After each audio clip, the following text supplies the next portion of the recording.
हाँ जी। Hello students, good morning. हाँ, अपना टॉपिक क्या चल रहा था? अपना टॉपिक चल रहा था सॉल्यूशन। क्या चल रहा था तेरा? गुरुजी सॉल्यूशन वाला टॉपिक चल रहा था। सॉल्यूशन मतलब विलियन चल रहा था तेरा। ठीक है। अरे विलियम ने तूने कहाँ तक पढ़ लिया था? विलियन में तूने इकाइयाँ पढ़ रहे थे, और इकाइयों में अपन जो इकाइयाँ पढ़ रहे थे वो 3 तरह की इकाई पढ़ रहे थे। और तीनों इकाई की बात करके बताता हूँ मैं। जो पहली इकाई पढ़ रहा था तू, वो पढ़ रहा था तू वेट बाई वेट वाली। जो दूसरी तू इकाई पढ़ा, वो पढ़ा तूने वेट बाई वॉल्यूम वाली। और जो तीसरी जो इकाई तू पढ़ता था वो कौन सी थी? Volume by volume. ठीक है। तीनों इकाइयों की बात कर ली थी। इसमें जो बात करते थे वो बात करते थे अपन, एक तो किसकी? मोललता की। ठीक है। दूसरी जो बात करी थी अपन ने, वो बात करी थी तेरी मोलबिन की। ठीक है। एक तो तेरी मोललता थी, दूसरी तेरी मोलबिन थी। दो की बात करी थी। जो वेट बाई वॉल्यूम थी, इसमें तू बात करता था एक तो तू मोलरता की, एक तो तू मोलरता की। दूसरी जो तू बात करता था वो तू बात करता था नॉर्मलता की। ठीक है। एक तो मोलरता की, एक नॉर्मलता की, एक तू बात करता था तेरी फॉर्मलता की। ठीक है। इन तीनों की बात कर ली थी। ये बातें अपन ने पिछली क्लास में डिस्कस कर ली थी। वॉल्यूम बाय वॉल्यूम का अपन को जिक्र नहीं करना। ठीक है। अब चलते हैं अपन आगे, जो बात करेंगे नेक्स्ट टॉपिक की तरफ बढ़ते हैं। वो अपना टॉपिक रहेगा मेरे भाई, वो टॉपिक रहेगा गुरुजी राउल्ट का नियम। किसका नियम रहेगा? राउल्ट का नियम। ठीक है। हेडिंग लगा लो सभी, राउल्ट का नियम। ठीक है। जैसे मैं पढ़ाता जा रहा हूँ वैसे वैसे आप इसको नोट करते जाइए, ताकि आपको ऐसा बिल्कुल भी फील नहीं होगा कि सर पढ़ा क्या रहे हैं और मेरे को लिखना क्या होगा। ठीक है। जो मैं बातें बोलूँ एज इट इज उसी को छापना है, फालतू की बातें नहीं लिखनी है। ज़्यादा फालतू की बातें नहीं लिखनी अपन को। जो है बस वो मोटी मोटी चीज़ें तेरे को लिखनी है। तो राउल्ट का नियम क्या बोलता है वो देख। ठीक है। राउल्ट का नियम बेसिकली किसके ऊपर डिपेंड करता है? राउल्ट का नियम गुरुजी जो बेसिकली डिपेंड है वो किसके ऊपर डिपेंड है गुरुजी? ये वाष्प दाब को बताता है। किसको बताता है? वाष्प दाब को। वाष्प दाब किसका? गुरुजी ये विलियन के वाष्प दाब के बारे में बताता है। विलियन के वाष्प दाब के बारे में ये जिक्र करता है, और उसमें बताता क्या चीज है वो देखे। राउल्ट का नियम है, पहली बात तो इसकी डेफिनेशन लिखे कि किसी विलियन में, राउल्ट का नियम क्या है? किसी विलियन में, किसी विलियन में उपस्थित, किसी विलियन में उपस्थिति किसी घटक के, किसी विलियन में उपस्थित है किसी एक घटक, किसी एक घटक का वाष्प दाब, किसी विलियन में उपस्थित किसी एक घटक का वाष्प दाब को ज्ञात करने के लिए, को ज्ञात करने के लिए क्या यूज करते हैं अपन? राउल्ट का नियम यूज करते हैं। ठीक है। ज्ञात करने के लिए एक महत्वपूर्ण नियम दिया राउल्ट ने। राउल्ट कौन था? एक वैज्ञानिक था। तो बात को समझ। राउल्ट ने क्या बताया कि किसी विलियन में एक घटक का वाष्प दाब ज्ञात करने के लिए जो नियम दिया उसी को अपन राउल्ट का नियम बोलते हैं। अच्छा, मेरे तो नहीं समझ में आया, देख मैं तेरे को बताता हूँ। एक विलियन होता है, विलियन में 2 घटक पड़ते हैं अपन। एक तो क्या होता है गुरुजी? पहला तो मेरा सोल्यूट होता है। ठीक है। जो छोटी कम क्वांटिटी में प्रेजेंट होता है वो क्या होता है गुरुजी? वो तो मेरा सोल्यूट होता है। और दूसरा जो घटक होता है वो तेरा क्या होता है? सॉल्वेंट होता है। एक तो जो तेरा घटक मतलब एक जो कंपोनेंट होता है वो तो तेरा सोल्यूट होगा, और दूसरा जो कंपोनेंट होगा वो तेरा सॉल्वेंट होगा। तो 2 घटक है। अब ये 2 घटक क्या कर रहे हैं? पात्र की दीवार के ऊपर क्या लगा रहे हैं? दाब लगा रहे हैं। पात्र की दीवार के ऊपर क्या लगा रहे हैं? दाब लगा रहे हैं। इस दाब की गणना कैसे करूं कि सोल्यूट कितना दाब लगाएगा, सॉल्वेंट कितना दाब लगाएगा? इस दाब की गणना राउल्ट के नियम से की जाती है। दोबारा समझें, किसी विलियन में उपस्थित किसी एक घटक का वाष्प दाब, की एक घटक कितना वाष्प दाब लगाएगा उसको ज्ञात करने के राउल्ट का नियम दिया जाता है। ठीक है। अब देख, मैं तेरे बात को समझ। इसमें 2 चीज है, वाष्प दाब, वाष्प दाब क्या है? वाष्प दाब, वाष्प दाब कब बनती है? जब उसको तू क्या करेगा सर? टेम्परेचर देगा। किसी भी चीज को गर्म करेगा तभी तो वाष्प बनेगी, और उस वाष्प के द्वारा क्या लगेगा? सॉल्यूशन या पात्र की दीवारों पर दाब लगेगा। सॉल्यूशन के द्वारा पात्र की दीवारों पर जो दाब लगता है वो किस पर डिपेंड करता है गुरुजी? वो डिपेंड करता है तापमान के ऊपर। मतलब वेरिएबल कितने हो गए गुरुजी? 2 वेरिएबल हो गए। एक तो टेम्परेचर और एक क्या रहेगा, प्रेशर। अगर सर दो वेरिएबल हो गया तो मेरे को तो सिर्फ इसके ऊपर वाष्प दाब निकालना है, तो टेम्परेचर को क्या करूं, टेम्परेचर को मैं क्या कर दिया, कांस्टेंट कर दिया। टेम्परेचर को मैंने क्या कर दिया, कांस्टेंट कर दिया। ठीक है, तो देख डेफिनेशन क्या बनती है वाष्प दाब निकालने की, सिंपल सी डेफिनेशन बनती है कि एक निश्चित ताप पर कर दिया कांस्टेंट, एक निश्चित ताप पर, ठीक है, राउल्ट के नियमानुसार एक निश्चित ताप पर, राउल्ट के नियमानुसार एक निश्चित ताप पर विलियन में, ठीक है, विलियन में उपस्थित किसी एक घटक का वाष्प दाब, किसी एक घटक का वाष्प दाब, एक घटक का वाष्प दाब, ढंग से दे सुनना एक बार, किसी एक घटक का वाष्प दाब उसकी शुद्ध अवस्था में, उसकी शुद्ध अवस्था में, ठीक है, उसकी शुद्ध अवस्था में वाष्प दाब एवं विलियन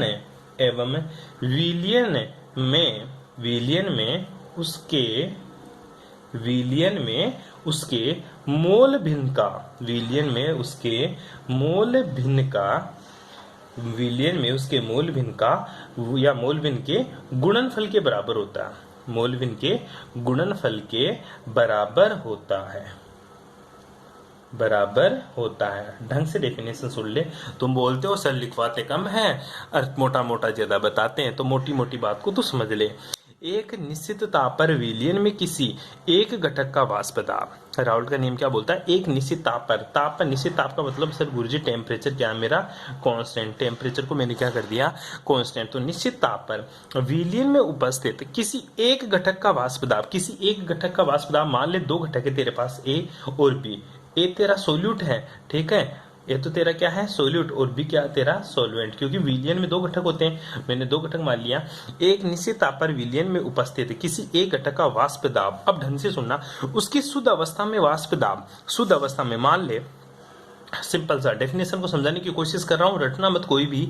मान ले मेरे पास मैंने क्या ले लिया, पानी ले लिया, ठीक है, एक बीकर लिया और बीकर में मैंने क्या ले लिया, H2O ले लिया, पानी ले लिया, और दूसरा बीकर लिया मैंने, ठीक है, इसमें मैंने क्या ले लिया, इसमें गुरुजी मैंने नमक ले लिया, क्या ले लिया, नमक, NaCl ले लिया, ठीक है। ये तो मेरा क्या है, सोल्यूट है, और ये मेरा क्या है, सॉल्वेंट है, ठीक है। सोल्वेंट को मैंने बी से डिनोट किया और सोल्यूट को मैंने ए से डिनोट किया। मैं केवल तेरे को डेफिनेशन समझाने के लिए एक्सपेरिमेंट करके दिखा रहा हूं, वैसे तेरे को एग्जाम में नहीं करना, एग्जाम में तो यहाँ तक की डेफिनेशन लिखनी है, ठीक है। कांस्टेंट टेम्परेचर, पहली बात कांस्टेंट टेम्परेचर, उपस्थित किसी एक घटक, घटक कितने माने, दो, एक तो सोल्यूट है एक सॉल्वेंट है, ठीक है, ये तो सोल्यूट है, ठीक है, और ये तेरा सॉल्वेंट है। अब इन दोनों को तू क्या करेगा, मिक्स करेगा, इन दोनों को क्या करेगा, मिक्स करेगा, और क्या बना देगा, सॉल्यूशन। क्या बना दिया, ये तेरा क्या है, सॉल्यूशन, ये क्या बन गया तेरा, सॉल्यूशन, ठीक है। अब इस सॉल्यूशन में क्या है, इस सॉल्यूशन में गुरुजी पानी भी है और इस सॉल्यूशन में क्या, NaCl भी है, ठीक है। एक तो है सॉल्वेंट, सॉल्वेंट क्या, पानी, और सॉल्यूट क्या मेरा, NaCl, नमक, ठीक है, दोनों को मिक्स किया, सॉल्यूशन बना दिया। अब देख सोल्यूट के द्वारा, पहले सॉल्वेंट के द्वारा, पानी के द्वारा बीकर की सतह के ऊपर क्या लगा रहा था, दाब लग रहा था, कुछ ना कुछ क्या लग रहा था, दाब लग रहा था। वो कौन सी अवस्था में है, पहले केवल गुरुजी पानी था, और पानी किस अवस्था में था, बिल्कुल शुद्ध अवस्था में, बिल्कुल प्योर स्टेट में था। तो शुद्ध अवस्था में किसी सॉल्वेंट के द्वारा लगाया गया दाब, मान लिया मैंने गुरुजी मेरे इसके द्वारा लगाया गया जो दाब है ना, P0B है, शुद्ध अवस्था में पानी के द्वारा लगाया गया दाब क्या है, P0B, और क्योंकि सॉल्वेंट है इसको B से डिनोट किया इसलिए P0B, और इसके द्वारा लगाया गया दाब क्या है, P0A है। क्यों, क्योंकि ये भी शुद्ध अवस्था में है, ये भी क्या है, शुद्ध अवस्था में है, ठीक है, P0B और P0A। अब डेफिनेशन पे वापस आए एक बार, एक निश्चित ताप पर विलियन में, निश्चित ताप पर विलियन में किसी एक घटक, मान ले तूने क्या ले लिया, सोल्यूट ले लिया, सोल्यूट क्या है तेरा, NaCl है, सोल्यूट तूने क्या लिया गुरुजी, सोल्यूट मेरा क्या है, NaCl है, ठीक है। किसी एक घटक मतलब NaCl का वाष्प दाब, इस NaCl का इसमें वाष्प दाब, उसकी शुद्ध अवस्था में वाष्प दाब, शुद्ध अवस्था में वाष्प दाब क्या है, P0A, किसका, NaCl का, और सॉल्वेंट का क्या है, P0B, शुद्ध अवस्था में वाष्प दाब एवं विलियन, आजा विलियन ये रहा, विलियन में उसके मोल भिन्न, और मोल भिन्न कैसे निकालता है तुझे आता ही है, मोल भिन्न अगर मुझे XA निकालना है तो तू कैसे निकालता था गुरुजी, Na divided by Na plus NB, Na plus NB, मतलब जिसके मोल भी निकालने उसके मोल डिवाइडेड बाय टोटल मोल, ठीक है, ए के मोल डिवाइडेड बाय टोटल मोल, ठीक है, या फिर ऐसे बोल सकते हैं सोल्यूट के मोल डिवाइडेड बाय सॉल्यूशन के मोल, ठीक है। इस तरह से एक्स से निकालते हैं। तो क्वेश्चन के डेफिनेशन को समझे, एक निश्चित ताप पर विलयन में उपस्थित किसी एक घटक का वाष्प दाब, किसी एक घटक का वाष्प दाब, मैं कहना चाहता हूं कि सोल्यूट का वाष्प दाब कितना होगा। सोल्यूट के वाष्प दाब को अपन किससे डिनोट करेंगे, ये ले पीए से डिनोट करेंगे। ये सोल्यूट का वाष्प दाब एक निश्चित ताप पर विलयन में उपस्थित किसी एक घटक का वाष्प दाब, किसी एक घटक मतलब पीए ले लिया, ठीक है, उसकी शुद्ध अवस्था में वाष्प दाब, शुद्ध अवस्था में वाष्प दाब क्या है, पी नोट ए, ये ले पी नोट ए, ठीक है, पी नोट ए, ठीक है, शुद्ध अवस्था में वाष्प दाब एवं विलयन में उसके मोलबिन, विलयन में मोलबिन क्या है उसके एक्स ए, विलयन में उसके मोलबिन क्या है एक्स ए, ये ले मोलबिन के गुणनफल के बराबर होता है, ये ले एक्स ए, इन दोनों के गुणनफल के बराबर होता है। पता चल गया इस चीज से, इस डेफिनेशन से समझ मेरे भाई कहना क्या चाहता है गुरुजी, ये कहना ये चाहता है कि एक निश्चित ताप पर, राउल्ट का नियम क्या कहना चाहता है, राउल्ट के नियमानुसार एक निश्चित ताप पर विलयन में उपस्थित किसी एक घटक का वाष्प दाब उसकी शुद्ध अवस्था में वाष्प दाब एवं विलयन में उसके मोलबिन के गुणनफल के बराबर होता है, मोलबिन में गुणनफल के बराबर होता है। अर्थात मान ले दो सॉल्यूशन ले लिया, ये तो सॉल्वेंट था और ये मेरा क्या था, सोल्यूट था। एक तो तूने क्या ले लिया, ये तो गुरुजी मेरा क्या था, सॉल्वेंट था बिल्कुल, ठीक है, और ये क्या था मेरा सोल्यूट। दो घटक हो गए, सोल्यूट के मोल शुद्ध अवस्था में वाष्प दाब कितना है, पी नोट ए, ठीक है, और सॉल्वेंट का शुद्ध अवस्था में वाष्प दाब क्या है, पी नोट बी, ठीक है, और सोल्यूट के मोलबिन कितने होते हैं विलयन में, ये ले एक्स से, ठीक है, सोल्वेंट के मोलबिन कितने हो जाएगी गुरुजी, एक्स बी, सिंपल सी बात है, एक्स ए और एक्स बी। तो सोल्यूट के द्वारा लगाया गया दाब कितना होगा, P A equal to P A dot X A, ठीक है, ध्यान दे यहाँ तक है, कोई प्रॉब्लम, ठीक है। इसी तरह तो क्या निकाल सकता है, सोल्वेंट का भी वाष्प दाब निकाल सकता है, ठीक है। तो यहां तक लिखोगे सब के सब, उसके बाद में क्या लिखोगे वो आगे बताता हूं मैं।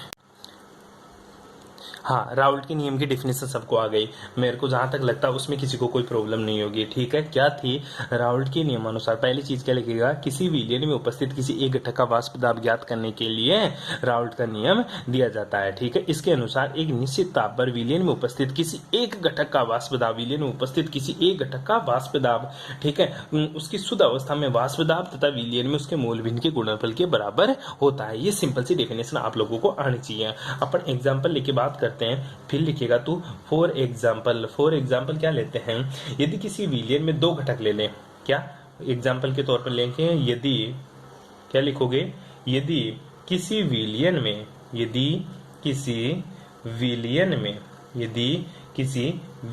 में ए व बी दो घटक है, मैंने बताया था ये तो सोल्यूट के लिए, बी क्या सॉल्वेंट के लिए लिया था अपने, दो घटक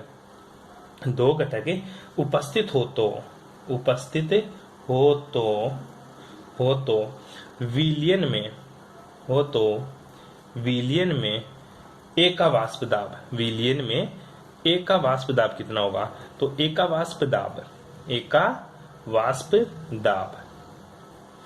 वाष्प दाब किससे डिनोट करेंगे, सिंपल सी बात है गुरुजी, ए के वाष्प दाब को पी ए से डिनोट करूंगा, वो किसके बराबर हो जाएगा, पी ए नोट गुणा एक्स ए, ठीक है, P A note into x से डॉट लगा देना, क्योंकि एक्स को तो समझ लेगा उसी की तरह। ये समीकरण नंबर तेरी एक, इक्वेशन नंबर क्या आ गई तेरी एक, जहां पर जो पी ए है वो पी ए नोट है, जहां पर पी ए नोट क्या है, शुद्ध अवस्था में वाष्प दाब, शुद्ध अवस्था में पी ए नोट क्या है, शुद्ध अवस्था में एक का वाष्प दाब, शुद्ध अवस्था में एक का वाष्प दाब, कोई दिक्कत यहां तक, ठीक है, सिंपल सी बात है। और जो एक्स ए है वो क्या है गुरुजी, एक्स ए विलयन में, किसमें, विलयन में, ठीक है, विलयन में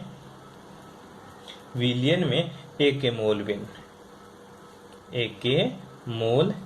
विलयन में ए के मोलबिन, सिंपल सी बात है। और पी ए तो तेरे को पता है वाष्प दाब है, ठीक है। इसी प्रकार तू लिख सकता है बी के लिए, इसी प्रकार किसके लिए लिखेंगे, बी का वाष्प दाब, बी के वाष्प दाब के लिए लिखेंगे, सिंपल सी बात है, पीबी किसके बराबर हो जाएगा गुरुजी, हो जाएगा PB naught into dot x B, equation number 2, equation number 2, यहाँ तक किसी को कोई दिक्कत है?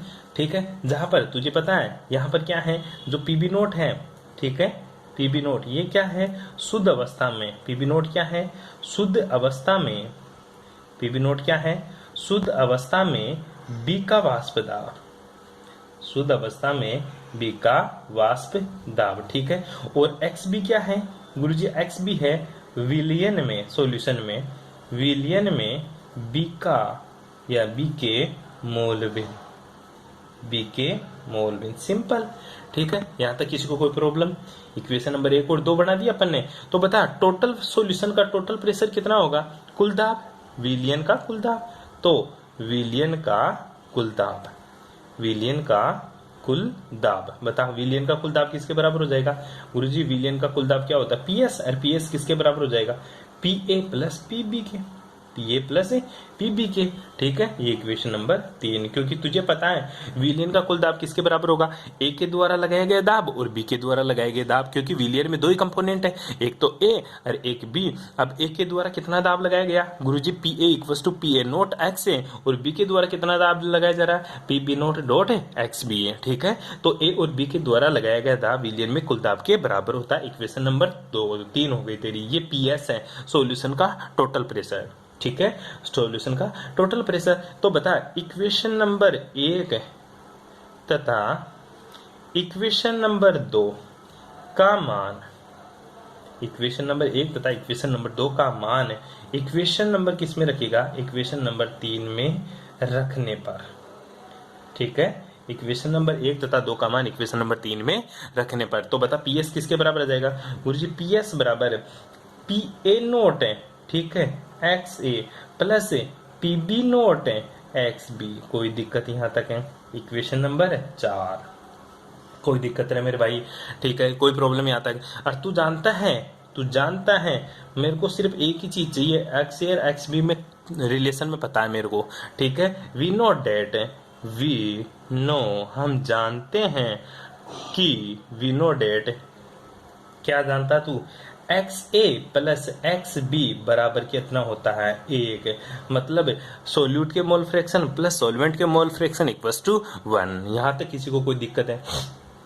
अरे किसी को कोई प्रॉब्लम? तो बता तेरा एक्स ए किसके बराबर हो जाएगा गुरुजी, सिंपल सी बात है 1 माइनस का एक्स बी के बराबर हो जाएगा, इसको इधर भेज दिया मैंने, ठीक है, x A equals to 1 minus का एक्स बी। ये इक्वेशन नंबर तू क्या लिख दे, ये इक्वेशन नंबर 5, ठीक है। अब वैल्यू क्या करेगा, फिर से इक्वेशन नंबर 5 का मान, 5 का मान इक्वेशन नंबर 4 में पुट करने पर, ठीक है, 4 में पुट करने पर, ठीक है, 4 में रखने पर, ठीक है। 4 में कैसे रखेगा वो दे, सिंपल सी बात है गुरुजी, एक्स ए जहां पे भी है वहां पे 1 माइनस एक्स बी पुट कर दे, ये रहा एक्स ए, ठीक है।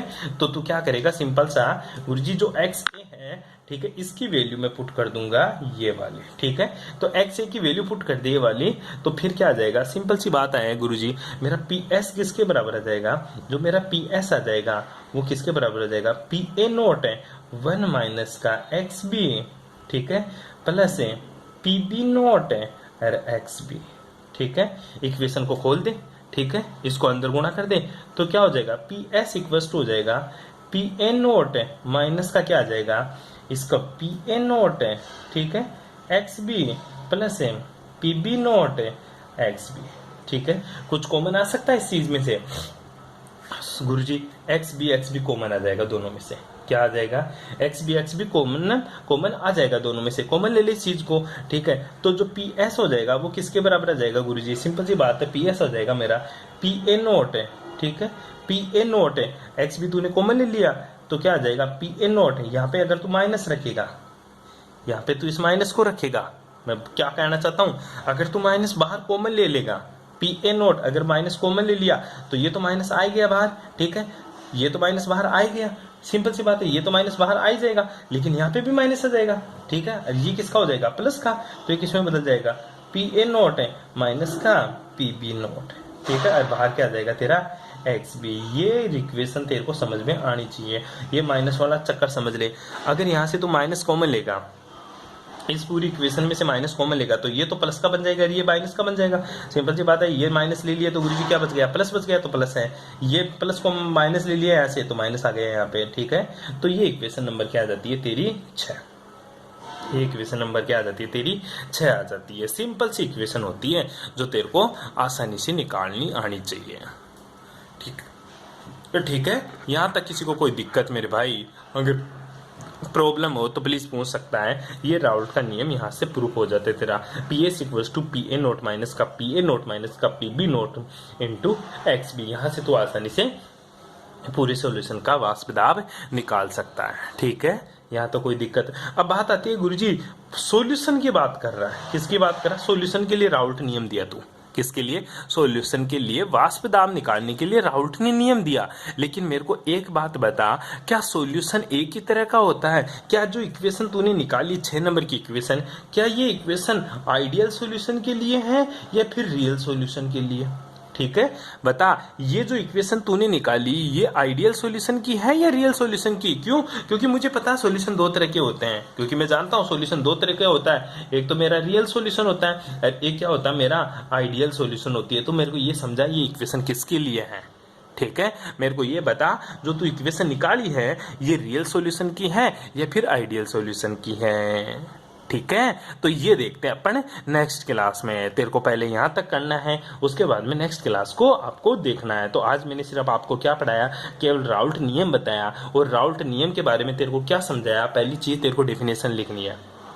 क्या डेफिनेशन है, किसी विलयन में उपस्थित है किसी एक घटक का वाष्प दाब ज्ञात करने के लिए राउल्ट ने एक महत्वपूर्ण नियम दिया है जिसे राउल्ट का नियम कहते हैं। इसके अनुसार क्या करते हैं अपन, किसी निश्चित ताप पर, टेम्परेचर को तूने क्या किया कांस्टेंट, टेम्परेचर को क्या किया तूने कांस्टेंट, किसी निश्चित ताप पर विलयन में उपस्थित किसी एक घटक का वाष्प दाब उसकी शुद्ध अवस्था में वाष्प दाब एवं विलयन में उसके मोल भिन्न के गुणनफल के बराबर होता है। मतलब कहना क्या चाहता है, सिंपल सी बात कहना चाहता हूं, अगर मैं एक ही बात करूं, ए का वाष्प दाब तो P A equal to P A naught x है, और बी की वाष्प दाब की बात करूं तो P B equal to P B naught x B होता है, ठीक है। और दोनों को टोटल प्रेशर क्या होगा, टोटल वाष्प दाब होगा गुरुजी, मेरा कुल वाष्प दाब लिख लेना यहाँ पे, कुल वाष्प दाब P S equal to P A plus P B, value put करूंगा और मैं जानता हूं कि जो एक्स ए की x A plus x B equal to 1 होता है, किससे, मोल फ्रैक्शन से, किससे, मोल भिन्न से, किससे रे, मोल भिन्न से। तो एक्स इक्वल टू 1 माइनस का एक्स बी इक्वेशन नंबर 5, दोनों इक्वेशन की वैल्यू पुट कर दूंगा और आंसर निकाल दूंगा। अब नेक्स्ट क्लास में अपन जो बातें डिस्कस करने जा रहे हैं वो बातें डिस्कस करेंगे, अपन बात करेंगे what is ideal solution and what is a real solution. उसके बाद में उनके ऊपर अपन राउल्ट का नियम अप्लाई करेंगे। Okay, thanks for cooperation.